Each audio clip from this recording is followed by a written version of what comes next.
दोस्तों नमस्कार। आप देख रहे हैं कि जैसे मेरे पीछे लिखा हुआ बिहार में 1857 का स्वतंत्रता संग्राम जो हुआ, उसके बारे में मैं बताऊँगा कि आजकल 1857 का जो पूरे भारत में हुआ है, लेकिन बिहार में जिसका क्या प्रभाव पड़ा और बिहार के लोगों ने क्या-क्या किया है यहाँ पर सारे सब कुछ मैं आपको बताऊँगा। आप बस इत्मीनान से सुनना है, देखना है मैं और मैं जो बता रहा हूँ बस आपको ध्यान से सुनना है कि समझना है। समझने पर जोर देना है क्योंकि यहाँ पे इसमें कॉन्सेप्ट ज़्यादा है और फैक्ट है लेकिन बहुत कम है यहाँ पर। ये सब सारी बातों को ध्यान में रखना होगा। जैसे बिहार में आएगा क्वेश्चन आएगा कि बिहार में 1857 का विद्रोह सबसे पहले कहाँ हुआ? तो सबसे पहला क्वेश्चन ये बनता है कि हुआ तो कहाँ हुआ? पटना ऑप्शन दे देगा आपको पटना दे देगा देवघर में दे देगा, भागलपुर दे देगा या तो मुज़फ्फरपुर दे देगा, तो आपको यहाँ ज़्यादा फँसने के चांसेस है।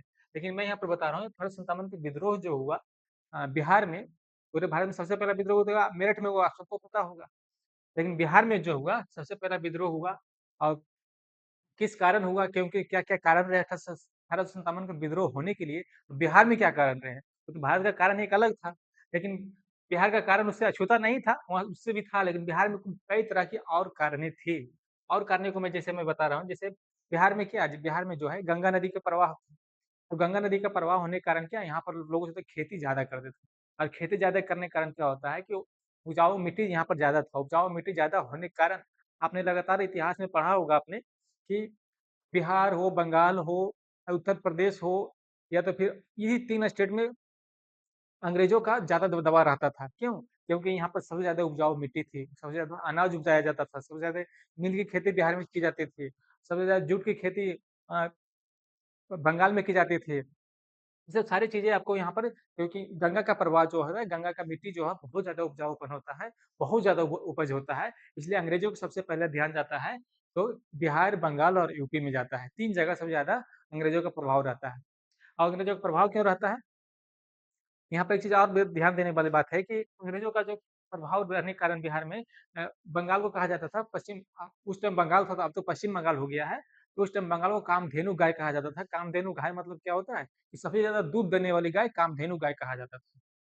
यहाँ पर क्वेश्चन में आएगा कामधेनु गाय किस प्रांत को कहा जाता था? तो आंसर में आएगा, उत्तर में आएगा बंगाल आपको लगाना होगा।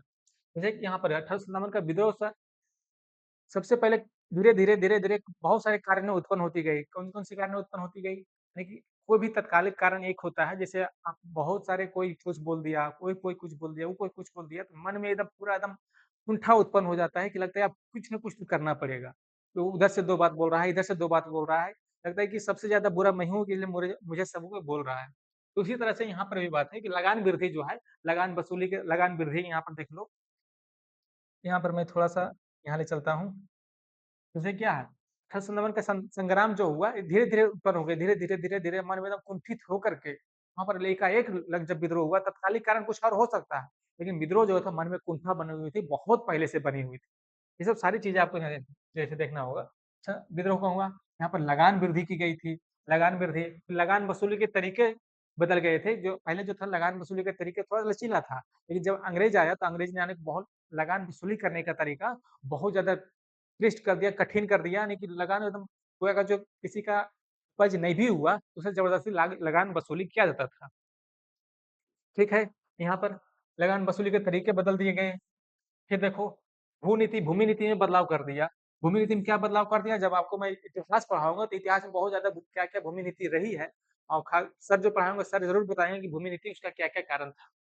फिर भारतीयों के प्रति नस्लीय भेदभाव, यानी कि नस्लीय भेदभाव क्या होता था? यानी कि अंग्रेज का जो कर्मचारी होते थे, मज़दूर होते थे, उनको एक अलग दर्जा मिलता था। भारत के जो अ, नागरिक होते थे, उनको एक अलग दर्जे तरीके से नीचे उसको नीचा दिखाने का काम हमेशा करता था कौन? अंग्रेज करता था, नीचा दिखाने का काम करता था।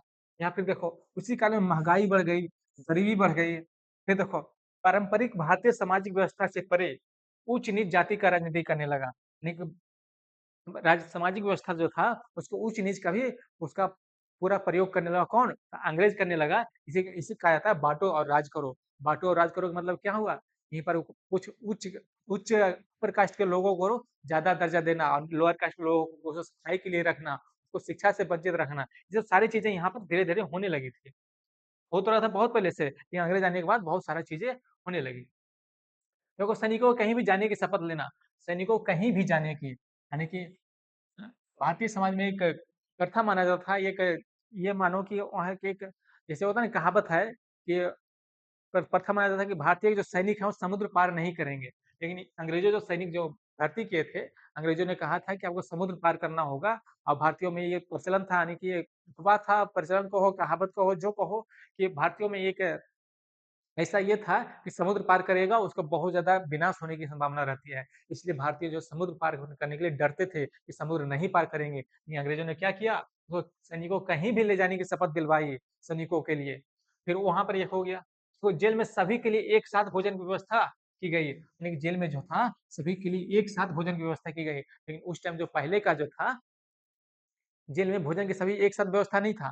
कोई वहाँ पर एक चीज़ यहाँ पर जो था कई बार होता है ना कि जैसे आप समझ लो कि कई बार अपर कास्ट के लोग होते हैं, लोअर कास्ट के लोग होते हैं।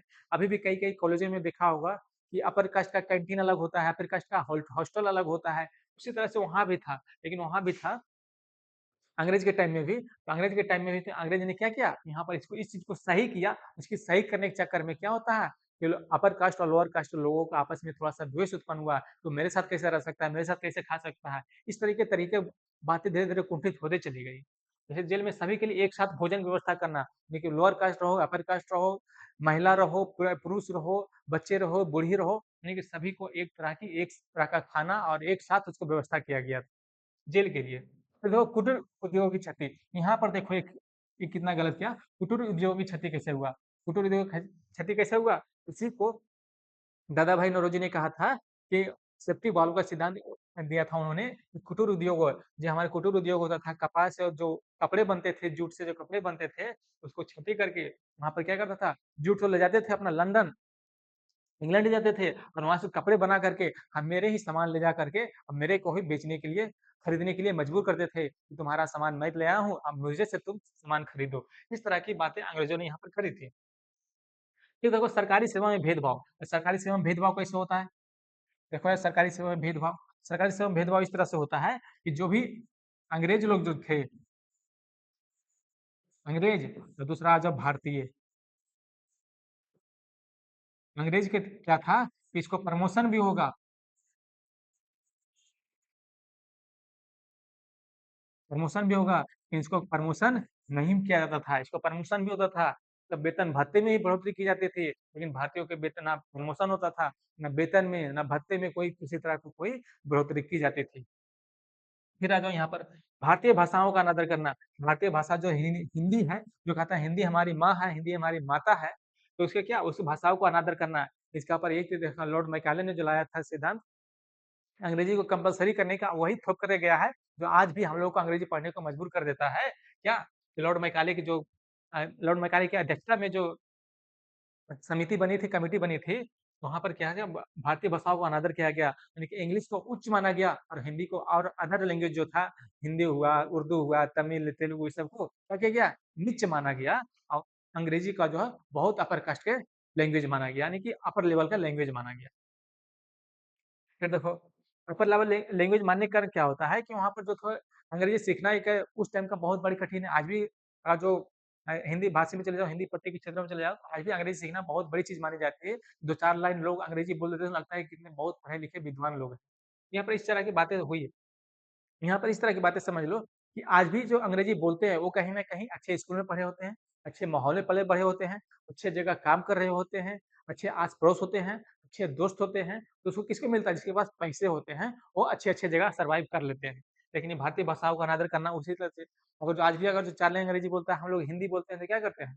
वहाँ पर हिंदी वाले को लगता है कि हम कम जानते हैं, वो ज़्यादा जानता होगा। इस तरह की बातें भारतीय भाषाओं को अनादर करके यानी अंग्रेज़ों ने उस पर बच्चों से अंग्रेजी का बच्चों से स्थापित करना चाह रहा था। फिर तो गरीब परिवारों के क्या हुआ ईसाईकरण, गरीब परिवारों को क्या किया गया? ईसाईकरण किया गया। गरीब परिवारों के ईसाईकरण, ईसाईकरण मतलब क्या होता है? दूसरों धर्म में परिवर्तन कर दिया गया। कौन से धर्म में? दूसरों धर्म में परिवर्तन किया गया। यानी कि जो हिंदू था उसको बोला था ईसाई कर लो गरीब परिवारों के। आज भी उसी यही कारण है कि आज भी कई school Saint Joseph, Saint Mary, पता नहीं कौन-कौन सी सेंट स्टीफेंस कितने-कितने कॉलेज जो है संत के नाम पर चलता है। तो यहाँ पर क्या ईसाईकरण करने के कारण वो अपना स्कूल बनाना चाहते थे। ईसाई गरीब बच्चों को पढ़ाना चाहते थे और गरीब बच्चों को पढ़ाना करके माइंड वॉश करके क्या होता है ब्रेन वॉश करके उसको ईसाइयत में बदला जाता था कि तुम ईसाई धर्म मानो। यहाँ तक बातें समझ में आ गई? फिर देखो मजदूर कर्मचारियों के साथ क्या किया? अमानवीय व्यवहार किया गया। लेकिन जो मजदूर थे और कर्मचारी थे उसके साथ क्या किया? अमानवीय व्यवहार किया गया। अमानवीय मतलब क्या? मानव के अनुकूल व्यवहार नहीं किया जाता था। यानी कि मजदूर है, इसको सो नहीं सकता है, मजदूर है तो कहीं रो नहीं सकता है, मजदूर है तो कहीं जा नहीं सकता है। इसके बगैर उसके जो जिसके यहाँ काम करता था, जिसके यहाँ मजदूरी करता था, उसके बगैर पूछे, उसके बगैर परमिशन के कहीं उसको कोई अलाउ नहीं था। चलो जैसे मैं आगे बढ़ता हूँ यहाँ पर देखो अब आगे आगे विद्रोह आएगा। देखो रोहिणी में सबसे पहले सैनिक विद्रोह कहाँ हुआ था? 1857 स्वतंत्रता संग्राम में बिहार में सबसे पहले जो विद्रोह हुआ था वो कहाँ हुआ था? तो रोहिणी में हुआ था। रोहिणी कहाँ पड़ता है? रोहिणी पड़ता है आज के देवघर के पास है, एक रोहिणी गाँव है, रोहिणी विलेज है। रोहिणी विलेज के आज के नाम से भी जाना जाता है। जैसे मोबाइल पे गूगल पे खोलोगे, यूट्यूब जाओगे, वहाँ पर जाके रोहिणी विलेज का जो बहुत सारा इतिहास आपको देखने को मिलेगा रोहिणी गाँव का। आज भी रोहिणी गाँव जो स्वतंत्रता संग्राम के लिए जाना जाता है। आज भी अगर जो वहाँ के आस-पास के गाँव में जाओगे, तो वहाँ के लोग सबसे ज़्यादा आर्मी में जाना पसंद करते हैं। एक रांची के पास एक ऐसा जगह है, जहाँ लग छोटा-सा गाँव है, लेकिन हर घर से आपको आर्मी के जवान मिल जाएँगे यहाँ से। वहाँ एक जज़्बा हुआ करता था। फिर देखो यहाँ पर, रोहिणी में जब सैनिक विद्रोह कब हुआ? 12 जून 1857 को हुआ। कब हुआ? 12 जून 1857 को हुआ। 12 जून 1857 को कहाँ हुआ? तो रोहिणी विलेज में। पूछ देगा बिहार में सबसे अविभाजित बिहार में सबसे पहले विद्रोह कहाँ हुआ? तो रोहिणी देवघर में। और विभाजित बिहार में सबसे पहले कहाँ हुआ? तो पटना में हुआ। यानी कि आज के डेट में पूछेगा, आज के डेट में बिहार में सबसे पहला विद्रोह कहाँ हुआ? तो पटना में। लेकिन पूछ देगा अविभाजित, अविभाजित मतलब क्या? बिहार और झारखंड उस टाइम एक था। उस टाइम एक होने के कारण 12 जून 1857 को रोहिणी में वो पहला विद्रोह माना जाता है। फिर आ जाओ, पहला विद्रोह क्या रोहिणी क्या था? रोहिणी में क्या-क्या चीज़ था? रोहिणी में कुछ क्या था कि 32वीं इन्फैंट्री रेजिमेंट का जो था क्या था? वो मुख्यालय था रोहिणी में और वहीं से क्या विद्रोह हुआ। यानी कि वहाँ पर जो मुख्यालय होता था, रेजिमेंट इन्फैंट्री का जो मुख्यालय था, वहाँ से उन्हें विद्रोह शुरू हुआ और वहाँ पर से एक सबसे पहला विद्रोह रोहिणी गाँव में माना जाता है। फिर आगे आ जाओ, मेजर मैकडोनाल्ड के कमान में 5वीं इर्रेगुलर भाग था। यानी कि ये जो था मेजर मैकडोनाल्ड के कमान में था। कौन सी कमान में? मेजर था। मेजर कौन था? मेजर मैकडोनाल्ड था। उसी के कमान में 5वीं इर्रेगुलर का भाग था। यानी कि 32वीं इन्फैंट्री रेजिमेंट था, वो 5वीं इर्रेगुलर नियमित नहीं था, अनियमित रेजिमेंट था जिसका मुख्यालय रोहिणी में था और वहाँ से विद्रोह स्टार्ट हुआ। चलो फिर मैं आगे आगे आता हूँ देखो। विद्रोह स्टार्ट हुआ। जब वहाँ का जो हुआ, तो जो विद्रोह स्टार्ट हुआ, तो वहाँ पर 2 लोग मारे गए। 2 लोग कौन मारे गए? Norman Leslie, lieutenant Norman Leslie और उसका सहायक सर्जन कौन था? सहायक सर्जन होता था डॉक्टर ग्रांट। इन दोनों की मौत हुई और दोनों का मौत होने के कारण, दोनों की मृत्यु होने के कारण विद्रोह में मृत्यु हो गई। विद्रोह में मृत्यु हो गई, तो फिर 29 मार्च 1857 को यहाँ पर मेजर मैकडॉनल्ड में फिर ये बना था और 16 जून 1857 को क्या कर दिया गया? फांसी दे दिया गया 3 लोग वहाँ से 3 लोगों ने विद्रोह करने का स्टार्ट किया और तीनों को फांसी दिया गया। 16 जून 1857 को फांसी दे दी गई। यहाँ तक मुझे लगता है पूरी उम्मीद है यहाँ तक बातें आपको समझ में आ गई होगी और बाकी नेक्स्ट विद्रोह भी आएगा, 2 विद्रोह और पढ़ने का है। बहुत सारे विद्रोह है, बहुत जितने सारे विद्रोह सारे मैं बता दूँगा। एक लेक्चर में ये होगा, अगले लेक्चर में एक नेक्स्ट लेक्चर जब लेकर आऊँगा, नेक्स्ट क्लास जब लेकर आऊँगा, तो उसमें सारा विद्रोह आपका पूरा बिहार का सारा विद्रोह आपको पूरा खत्म कर देंगे। फिर देखो आगे आता है यहाँ पर, पटना में विद्रोह हुआ। पटना में जब विद्रोह हुआ,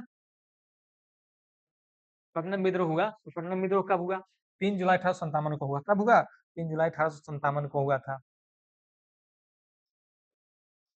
3 जुलाई 1857 को हुआ था। कब? पटना में विद्रोह। पूछ देगा पटना में विद्रोह कब सबसे पहला विद्रोह कब हुआ? तो 3 जुलाई 1857 को हुआ। एक बात को मैं 3 बार बोल रहा हूँ ताकि आपका ये ध्यान में रहे, सुनने के बाद भी ये ध्यान में रहे, कभी क्वेश्चन आ जाए तो वहाँ से क्वेश्चन नहीं छूटना चाहिए।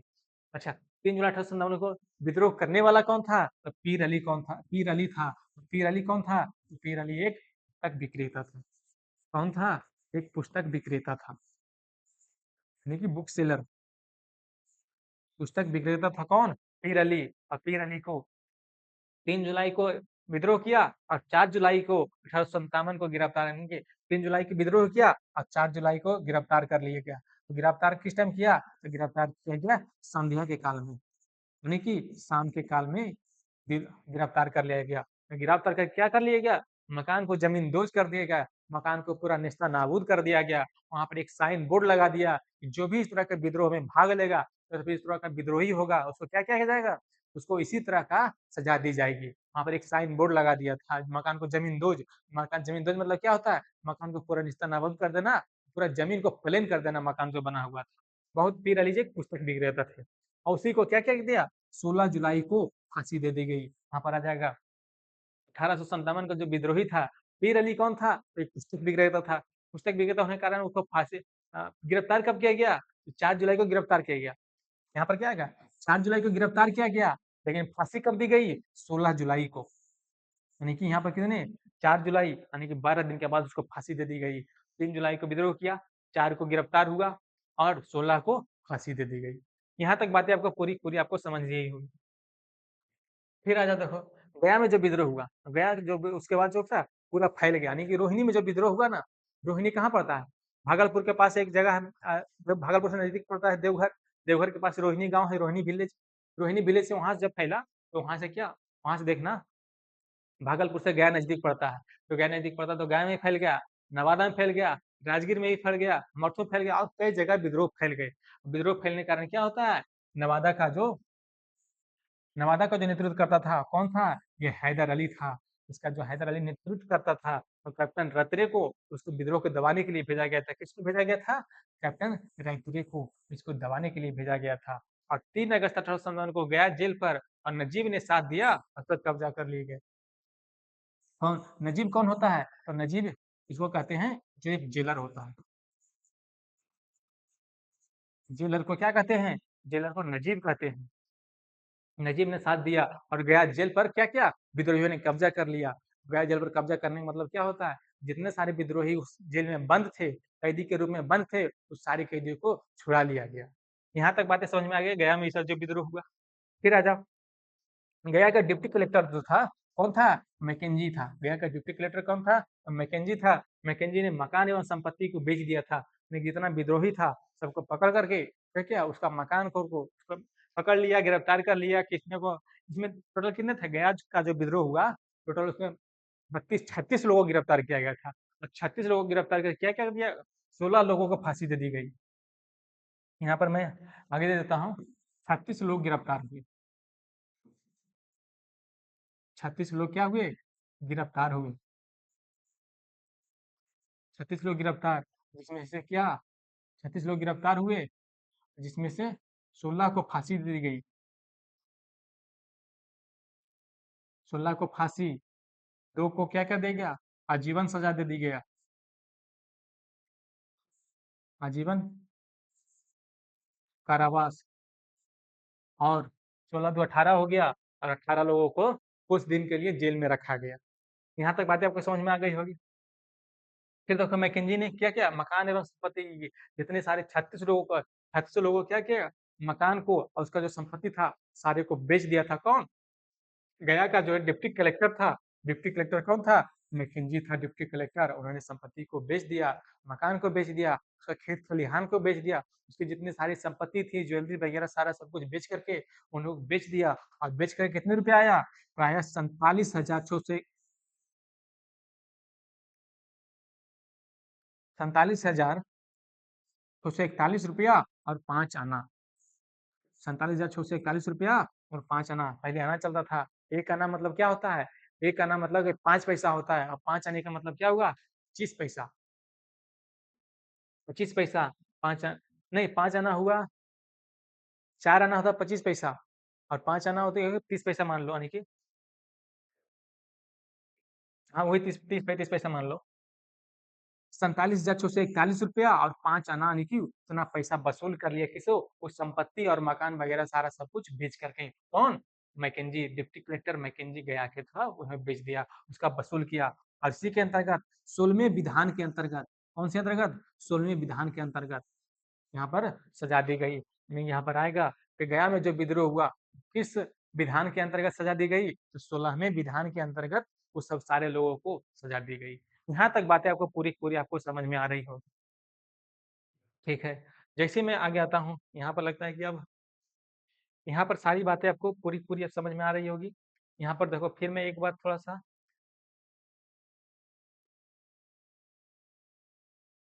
हुँ, मेजर मैकडॉनल्ड के ज़माने में क्या हुआ? ये सब सारी चीज़ें हुई। इतना सारा सब कुछ जो हुआ, सारा सब कुछ मैंने आपको बता दिया। यहीं पर जो होता है, पटना में विद्रोह हुआ और गया में विद्रोह हुआ। और गया में विद्रोह जो हुआ, ये सब सारी कैप्टन रतरे के नेतृत्व में, कैप्टन रतरे के नेतृत्व में दबा गया। कैप्टन रतरे और हैदर अली के बीच में क्या हुआ, पूरा एक तरफ से हमारे लोगों के पास क्या था? लाठी था, भाला था, बर्छा था, यही सब था। गोली बंदूक तो था नहीं, गोली बंदूक किसके पास था? अंग्रेज के पास था, आधुनिक गोली बारूद था। उसी कारण कैप्टन रैत्रे ने कई विद्रोही गिरफ्तार हुए, मर गए, घायल हो गए। वहाँ पर कैप्टन रैत्रे ने जीत हासिल किया। इसी पर क्या हुआ, ये सब सारी चीजें आपको पूरी लगता है कि 2-3 विद्रोह आपने आपको बता दिया है। और बाकी जितनी सारी नेक्स्ट आएगा, जैसे नेक्स्ट में क्या-क्या है, यहाँ पर बता दूँ। नेक्स्ट में क्या पढ़ाएँगे आपको, पढ़ेंगे हम लोग, नेक्स्ट में पढ़ेंगे, मुंगेर में विद्रोह हुआ वो पढ़ेंगे, पूर्णिया में विद्रोह पढ़ेंगे, मुजफ्फरपुर में विद्रोह पढ़ेंगे, सारण में विद्रोह पढ़ेंगे और नालंदा, नवादा में विद्रोह पढ़ेंगे। यानी कि ये 4-5 विद्रोह है और अगले क्लास में आपको सारा विद्रोह खत्म कर देंगे। यहाँ तक ठीक है? यहाँ तक रहने देते हैं? ठीक है? जय हिंद, जय भारत, थैंक यू।